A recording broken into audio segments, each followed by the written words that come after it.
Hi,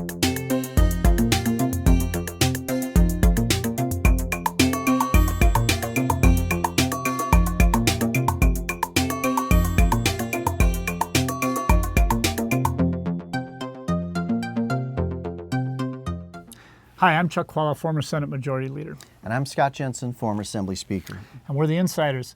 Scott, for the first time that we can find in the history of the state of Wisconsin, a governor has had a cabinet secretary who has been rejected, Brad Pfaff. Was this a good strategy on the part of the Republicans, and why? So the Republicans have rejected one of Tony Evers' appointments. They've accepted a bunch of others. They did some the week before. They're going to do some coming forward. So why did they reject one in particular? I think that Brad Pfaff sort of played his cards badly here. First on policy, he's out pushing additional red tape on farmers at a time in which we're losing a family farm, one or two at least, every week here in the state of Wisconsin. You've got 19 farm groups who are saying, slow down, this is a bad idea. He was pushing forward on it. Legislators are hearing from their constituents. Second, he's gone and unnecessarily, in a partisan fashion, tweaked the very people whose votes he needed in order to get this done. So he picked a fight, first with the Finance Committee, the most powerful committee in the legislature, over the suicide prevention funding, with some flippant comments about let the Republicans decide which farmers are going to die. That's not exactly a way to win people over. I also think it was unfortunate when he refused to give information that a Republican leader asked for a television interview, but somehow that same information was given to the reporter so she could embarrass the Republican without being able to answer questions because the department didn't give that information.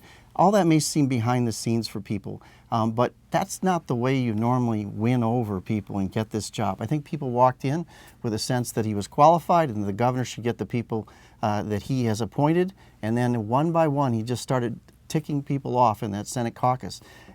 And I think they've chosen to make an example of him.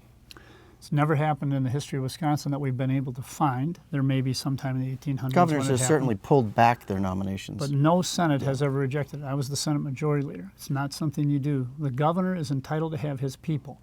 Scott Jensen and I talked about this previously. This is almost a year now that we've had this governor, and he has his cabinet not approved. That means that these people, as I said before, serve at the pleasure of the Senate Majority Leader in the Senate. That is not correct. That is not the way it should be. And this is a really bad example. Brad Pfaff is an outstanding cabinet member, perhaps one of the best, if not the best, that the governor has. And for Republicans to say that they don't allow separate speech, free speech on the part of the cabinet secretary is wrong. This is a terrible precedent. It shows how tribal we've become, and it is awful. And Brad Pfaff does not deserve this. He is a wonderful human being. He's an excellent cabinet secretary. He comes from a farming background. He's worked with Ron Kind on farming issues. He is all over this stuff. And for them to do this to him basically because he said the truth, that if you don't get me that suicide prevention money, the blood is on your hands. He should be allowed to speak, and this was wrong.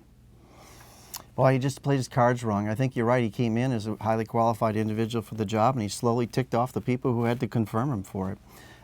Not smart play. You could have done some of that stuff after you were confirmed, right? The other thing is to remember for folks at home is that in this state, when the governor appoints someone to a position, if the Senate doesn't act on the appointment, that person gets to continue to serve and conduct all the duties of the office. Obviously, he did something that set off those Republican senators. And every other cabinet person who has not been approved now is looking over their shoulder at the Senate majority. Something that Scott Jensen said wasn't the case the last time we talked about this issue on this program. This changes the dynamics with the executive branch. The legislature is overstepping, and at some point they will pay a price, and I hope the public pays attention, although sadly they will not to this particular issue. This is a very sad day for the state, and I am particularly embarrassed for the state Senate. We'll see you next time.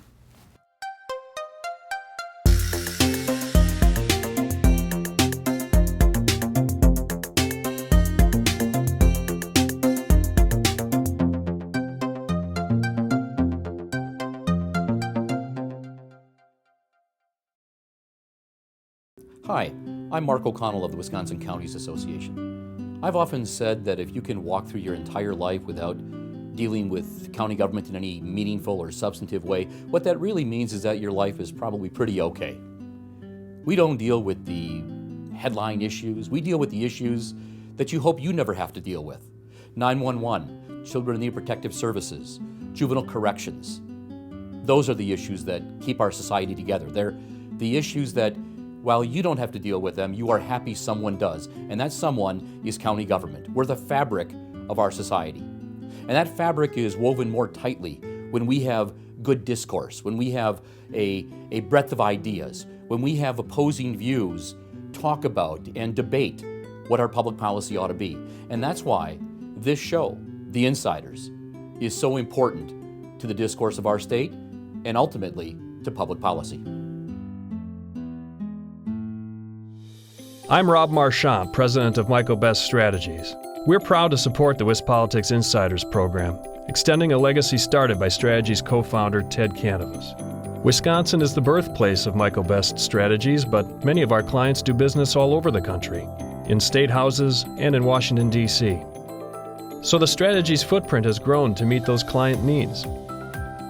You'll also find our offices in Chicago, in Denver, Salt Lake City, Austin, Texas, and in the nation's capital, so we can address the needs of our clients at the federal level. Each of those offices is staffed by the most respected and connected government relations professionals anywhere in the country. Here at home and around the country, Michael Best Strategies is the place where business and government meet. Visit us at michaelbeststrategies.com.